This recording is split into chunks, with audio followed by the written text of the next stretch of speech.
Salut à tous. Bonjour. Alors aujourd'hui on se retrouve pour une vidéo discussion comme on a l'habitude de faire, même si ça fait un petit moment. Et même si elle va être quand même relativement différente des vidéos discussion qu'on a l'habitude de faire aussi. C'est vraiment un sujet qui nous tenait à cœur. Tout Vous avez dû d'ailleurs tilter avec le titre et la miniature. Et cette vidéo elle vise, on va dire, une personne avec qui on a eu l'occasion de travailler. Donc pour ceux qui ne le sauraient pas, on a tous les deux travaillé à Walibi-Rhône-Alpes.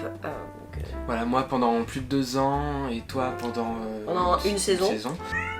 C'est notre chat. Cette personne elle restera anonyme parce qu'on ne lui a pas parlé de cette vidéo avant de la faire. Bien sûr on lui demandera avant de la diffuser hein. Et surtout on lui demandera s'il est d'accord pour qu'on rentre son nom dans les commentaires après la diffusion. Et dans le cas contraire, si vous ne voyez pas un commentaire de nous sous la vidéo qui dit comment il s'appelle et vous pouvez... voilà. Si vous pensez savoir de qui on parle... ne le dites pas. Ne le dites pas, ouais, parce que sinon on sera obligé de supprimer le commentaire du coup pour l'anonymat. Tout à fait. Donc la seule chose qu'on dévoilera sur lui, c'est son genre, c'est il, voilà. Mais pour des questions de simplicité du discours. Sinon ça serait compliqué. Ouais. Mais bon, je pense que on prend pas trop le risque de dévoiler son identité. Non. Et de toute façon, vous allez voir, on va pas du tout parler de choses sensibles, de choses chocs. Au contraire, justement, on va parler de ce qu'il a apporté au parc, de comment le parc a été amélioré maintenant. Grâce à lui. Et voilà, ce qu'il nous a apporté à nous aussi, en tant que travailleurs. Sous sa direction. Voilà, et donc justement ça sera en 2 gros points. C'est un petit peu improvisé, enfin on a un petit peu des idées de ce qu'on va dire, mais on préfère en général parler comme ça naturellement plutôt que de lire un texte. Donc le premier gros point, ça sera ce qu'il nous a apporté au travail.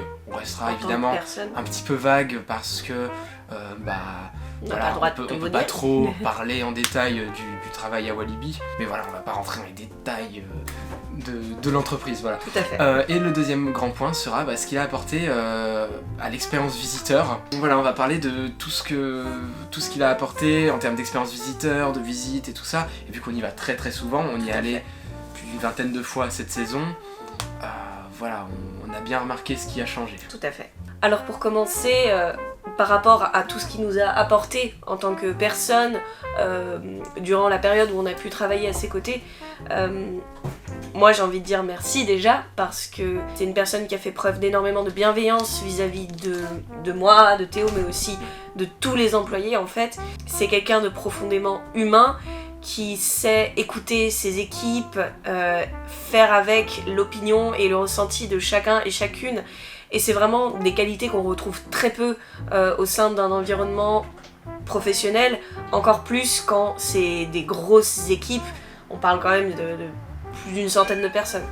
Donc c'est une personne qui n'hésite pas à aller vers les employés quand ils ont besoin d'aide ou de soutien, parce que c'est quand même difficile de travailler dans un parc d'attractions. C'est comme travailler dans la restauration rapide, tout ça, il y a beaucoup de monde, des gens compliqués, violents, et donc c'est des conditions de travail assez extrêmes quoi. Donc il contribue énormément à rendre le travail moins pénible. Tout à fait. Ça c'est pas propre à Walibi, hein. Les parcs d'attractions en général c'est pénible parce que c'est du travail compliqué. Surtout... Mais c'est passionnant en même temps, hein. C'est super aussi. Hein. Surtout en plein été où il peut faire des températures assez intenses, où il peut y avoir énormément de monde. C'est des conditions de travail qui sont...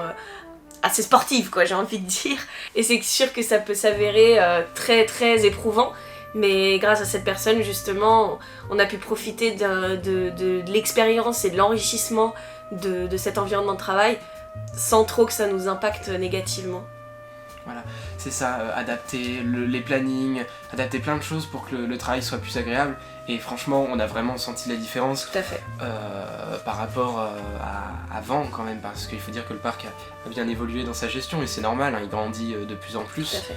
Et aussi moi qui ai déjà travaillé dans d'autres entreprises, j'ai apprécié nettement plus travailler dans cette industrie énorme qu'est les parcs de loisirs qu'est Walibi-Rhône-Alpes, plutôt que dans un petit restaurant où on est une petite équipe de 5, 6, 7 personnes, mais où la gestion est bien moins bonne, notamment parce que cette personne n'y était pas. Et notamment, cette personne, elle fait preuve d'une pédagogie assez impressionnante. Il prend vraiment le temps de discuter avec ses équipes et avec chaque employé, non seulement pour recueillir leurs ressentis, mais aussi pour leur apporter. Moi, je l'ai beaucoup ressenti au cours de ma saison, mais aussi après dans ma vie, même après avoir quitté l'entreprise, qu'il m'a énormément conseillé sur l'adaptation, sur le travail en équipe, et c'est vraiment des compétences que j'ai pu acquérir très rapidement grâce à sa bonne volonté et son désir en fait de transmettre cette culture de l'entreprise et du travail d'équipe et de la gestion des événements. Et c'est vraiment des choses que j'aurais jamais apprises sans lui, qu'on n'apprend ni à l'école, ni dans des bouquins. On l'apprend sur le tas avec des gens qui sont là pour nous l'expliquer. C'est ça, on a beaucoup appris avec lui et je connais des très bons éléments qui travaillent à Walibi ou qui travaillaient à Walibi, qui ont été encore plus formés. En fait, il sait détecter un potentiel. Tout à fait. Et il aide ces gens-là à se développer et il y a vraiment eu des progressions énormes d'employés qui ont eu du coup des opportunités géniales de faire l'ouverture de Maoka par exemple, des choses comme ça, parce qu'il fallait vraiment une équipe en béton quoi. Voilà. Tout à fait. Et ils l'ont eu. Moi vraiment, c'est vrai que j'ai trouvé assez impressionnant le fait qu'il est capable de lire un potentiel dans chacune des personnes qui sera jamais le même d'une personne à l'autre, c'est normal puisqu'on est tous différents. Il arrive vraiment à déceler ça chez chaque individu et c'est vraiment impressionnant et ça permet vraiment de se sentir bien dans l'entreprise, de sentir qu'on apporte quelque chose à l'entreprise parce qu'il nous fait comprendre qu'on a des choses à apporter dans ce travail et qu'on a notre petite pierre à l'édifice à mettre et c'est vraiment, ça te donne envie d'aller au boulot le matin, ce qui est assez rare pour la plupart des gens. Je fais juste une petite aparté, petite anecdote. Cette personne-là, on l'a rencontrée quand on a tourné notre vidéo Réouverture de Tam Tam. Alors bon, l'attraction... Ça date un peu. On va pas en reparler, l'attraction c'est une déception, voilà. Mais du coup, on avait discuté avec... de cette attraction tout ça et on savait pas du tout qui était cette personne à ce moment-là et c'est qu'après en travaillant qu'on a appris à se connaître et qu'on a compris qui était cette personne, mais voilà, c'est comme ça qu'on s'est rencontrés lors de ce tournage, on avait pas mal discuté. Et une autre petite anecdote, les chats que vous avez vus vu plus tôt, ces chats c'est en quelque sorte des Walibiens oui, et donc ils ont un frère je crois de la même portée, ouais. Qui appartient à cette personne. On va maintenant aborder le deuxième point, ce qu'il a apporté au parc. Donc là on va vraiment se mettre à la place d'un visiteur. Est-ce qu'on peut se mettre à la place d'un visiteur lambda? Peut-être pas parce qu'on y va très souvent et voilà. Mais justement on voit tous les détails et ça permet de constater certaines choses. Alors depuis qu'il est là, on constate qu'il y a plus d'attention aux détails dans le parc.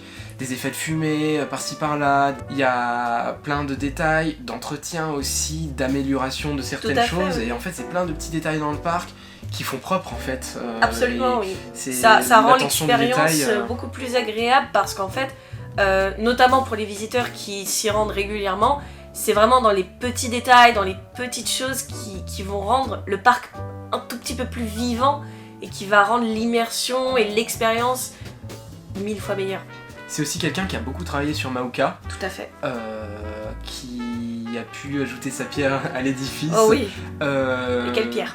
En réfléchissant, en aidant à élaborer quelque chose qui fonctionne bien au niveau opérationnel.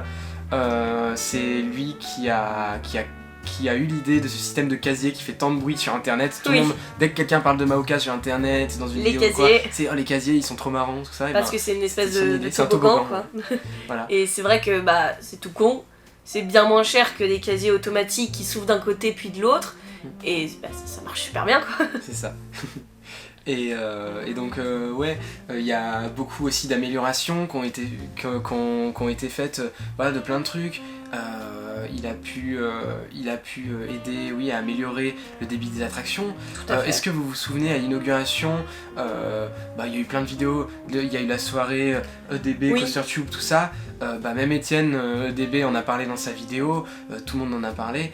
C'est grâce à lui qui était là présent à côté des équipes et tout ça, il a boosté l'équipe. Ah oui. Et ils ont atteint un débit de je crois 700 plus de 600 à l'heure à cette soirée. arrivé, Et puis ils ont après, dépassé le théorique, et plus tard, ils ont atteint les dépassé 700 à l'heure. ils ont atteint les 700, soit 100 de plus que le débit théorique. Ce qui, pour ceux qui ne seraient pas accoutumés à ce genre de jargon, c'est absolument impensable. C'est-à-dire que déjà le débit théorique, on l'atteint jamais. Mais là on a 700 pour 600 c'est théoriques. ça, parce que c'est quelque chose qui est calculé en fonction de si on envoie, vraiment on prend pas en compte en fait tous les incidents, toutes les situations des visiteurs, et pourtant c'est le truc essentiel. Bien Donc sûr. en fait ces estimations là sont faites par le constructeur de l'attraction, et Comme si on était des robots en fait, qui enchaînent les en trains. fait c'est ça, comme ça. je crois qu'on prend, je suis pas sûr, mais je crois qu'on prend même pas en compte les visiteurs. C'est vraiment en termes de machine, si on envoie le plus vite possible, que la machine nous le permet en termes de capteurs. Et qu'il y a que des trains pleins. Dès que les boutons sont verts, hop, et on envoie, et que les trains, et on part du principe qu'il y a 9 personnes dans chaque train, et ben ça donne ce chiffre-là, 600. C'est Et ben, pour ça que c'est finalement, inatteignable habituellement, et là, finalement, le miracle. l'estimation, alors ça veut, pour pouvoir dépasser ça veut bien dire que l'estimation était peut-être un petit peu sous-évaluée, peut-être oui. Mais En tout mais cas, quand même, ça veut dépasser dire de que c'est plus le d'une maximum. centaine de personnes par heure, c'est quelque chose qui, je crois, n'a jamais été fait. Mais oui, c'est le maximum. Et sur Timber, bon là je refais une aparté de travail, mais sur Timber, en étant avec lui sur le terrain, parce qu'en plus il est tout le temps sur le terrain, on arrivait à envoyer des... il y a 2 trains sur Timber, on arrivait à envoyer un train alors que le deuxième était toujours sur le circuit. Alors vous inquiétez pas, ça craint rien, c'est juste qu'il s'arrête sur le lift si jamais l'autre a pas fini le circuit. Mais c'est-à-dire que le premier train était à plus de la moitié du circuit, mais pas encore à la fin du circuit, que l'autre était déjà dans le lift. C'était impensable avant, c'était impensable. Et là, ouais c'est ça, il y a des débits énormes. C'est ça. Et puis il a permis en fait de construire vraiment une équipe pour l'ouverture de Maoka qui était extrêmement bien rodée, formée, avec finesse, une équipe de personnes expérimentées dans le milieu du parc, qui connaissaient le terrain, qui connaissaient la machine. Et donc ça a vraiment permis que dès l'ouverture, il y ait une efficacité. En plus, ils ont été entraînés. Enfin, ça a vraiment créé un débit. Et enfin, l'attraction, vous le savez sans doute, elle ne dépasse quasiment jamais les 1 heure d'attente sur les jours de grosse affluence. Et c'est en grande partie grâce à cette équipe de machines qui envoie. Et ça, c'est grâce à cette personne qui les a choisis, qui les a formés, qui les a motivés, qui les a suivis. Et jusque dans les premières semaines en fait du fonctionnement de l'attraction, il était là et il continuait à renforcer l'équipe pour au final atteindre la perfection, moi j'ai envie de dire. Voilà, vous l'aurez compris avec tous ces éloges. C'est une personne qui est passionnée par les parcs, qui est passionnée par le management, ce que je ne pensais pas être possible avant, et elle m'a prouvé le contraire. C'est vraiment une personne qui donne 100% de ce qu'elle a pour les autres et pour sa passion, et c'est vraiment vraiment très appréciable.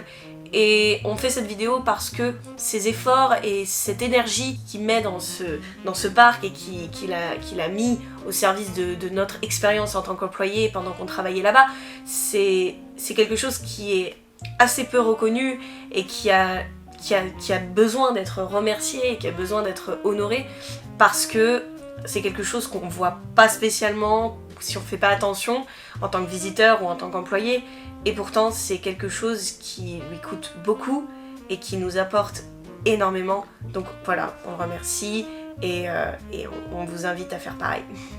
Et en plus vous avez su, peut-être, c'est possible que vous ayez remarqué des améliorations dans le parc, tout ça, et ben là vous pouvez mettre un nom. Alors je ne dis pas que tout est exclusivement... Non, bien sûr. C'est une équipe aussi, Walibi, voilà. Bien sûr. On n'arrive à rien seul, mais en tout cas il y a eu... Ouais, il a été le moteur en fait voilà. de beaucoup d'améliorations dans le parc, et c'est quelque chose dont on ne parle jamais en fait, et pourtant ça a énormément amélioré notre expérience et la vôtre très probablement. Et c'est aussi cette capacité qu'il a à être le moteur d'une équipe, à promouvoir ses idées et à aider chacun et chacune à réaliser ce qu'il a réalisé pour aboutir à cette idée, qui fait que on peut en grande partie attribuer ces améliorations à cette personne. Alors on reprend quelques heures après. Oui. Donc cette personne a vu notre vidéo. Oui. Avant du coup sa publication. Voilà, et donc il nous a autorisé à donner son dévoiler nom. son identité. Donc c'est Jérémy. Voilà, vous pouvez le remercier gaiement dans les commentaires parce que tout ce qu'on a décrit dans cette vidéo, c'est grâce à lui, c'est grâce à Jérémy. Et si un jour vous avez l'occasion de croiser sa route, vous êtes sacrément chanceux. Alors il nous a du coup fait un retour sur cette vidéo avant sa publication. Il nous a notamment dit de préciser que effectivement Jérémy ne fait plus partie des effectifs de Walibi. Ça fait un petit moment déjà, quelques mois. Voilà, c'est une page qui s'est tournée et effectivement ça a été un petit peu difficile même pour nous quand il a quitté l'entreprise parce que comme vous avez pu le comprendre c'est un élément extrêmement fort et extrêmement attachant qui s'en est allé. Voilà, et donc tout ça pour vous dire que le Walibi que vous allez voir peut-être en visitant en 2024-2025, ce sera peut-être pas ce qu'on vous a décrit. Voilà. C'est normal, il peut y avoir de nouveau des changements, des choses qui seront peut-être effacées ou rechangées, mais voilà. Avec une autre direction, ça sera autre chose. Et donc voilà, Jérémy était assistant responsable des opérations. Donc il orchestrait toutes les opérations, tout le fonctionnement du parc. Ça veut dire qu'il avait énormément de casquettes parce que là vous pouvez vous dire qu'il envoyait les attractions, il gérait bien plus de choses. Il n'y a pas un domaine auquel il n'a pas touché dans le parc, c'est assez impressionnant. Donc franchement, ça c'est aussi, on n'en a pas parlé, mais le nombre de casquettes qu'il a, c'est incroyable, j'aimerais en avoir autant. Voilà, c'est tout pour cette vidéo, on est assez content de tourner ça, c'est une idée qui nous trottait dans la tête depuis vraiment longtemps. Tout à fait. Depuis plusieurs mois. Donc si cette personne, on l'espère que tu regarderas cette vidéo, on te remercie pour tout, pour notre expérience en tant qu'employé ou que visiteur. Grâce à toi, on a vraiment vécu de très très belles choses et on est sûr qu'on en vivra encore. Merci beaucoup d'avoir regardé cette vidéo, encore une fois. On vous dit à très bientôt dans notre Jumble. Salut.